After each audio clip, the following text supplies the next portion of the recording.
Hello every one, ഞാൻ ഇന്ന് വന്നിരിക്കുന്നത് നിങ്ങളുമായിട്ടൊരു ഇമ്പോർട്ടൻ്റ് ആയിട്ടുള്ളൊരു കാര്യം പങ്കുവെക്കാനായിട്ടാണ്. അത് മറ്റൊന്നുമല്ല, നിങ്ങൾ കേട്ടിട്ട് തീരുമാനിക്കും അത് എത്രത്തോളം ഇമ്പോർട്ടൻ്റ് ആണോ അല്ലയോ എന്നൊക്കെ.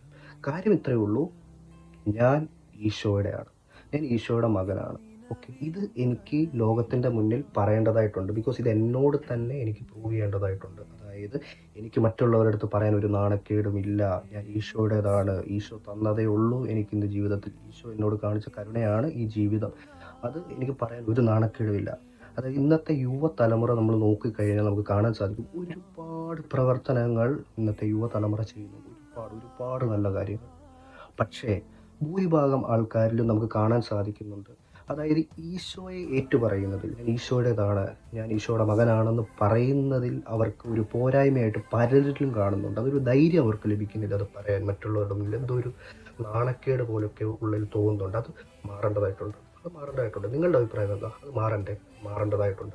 ഈശോ നമ്മളെ വില കൊടുത്ത് വാങ്ങി, അല്ലേ? സ്വന്തം ജീവൻ നൽകി നമ്മളെ വീണ്ടെടുത്തതാണ്. അതൊരിക്കലും മറന്നു പോകും.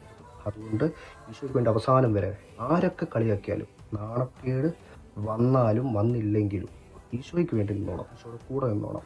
ഈശോയുടെ മകനാണെന്ന് പറയാൻ അഭിമാനം കൊള്ളണം. അതായത് അതിനകത്ത് ഒരു നാണക്കേടുമില്ല. അത് ആരൊക്കെ എന്തൊക്കെ പറഞ്ഞാലും അതിനകത്ത് ഒരു വിട്ടുവീഴ്ചയില്ല. ഓക്കെ, ഈശോയ്ക്ക് വേണ്ടി അവസാനം വരെ നമ്മൾ നിൽക്കും. ഓക്കെ, ടാറ്റാ.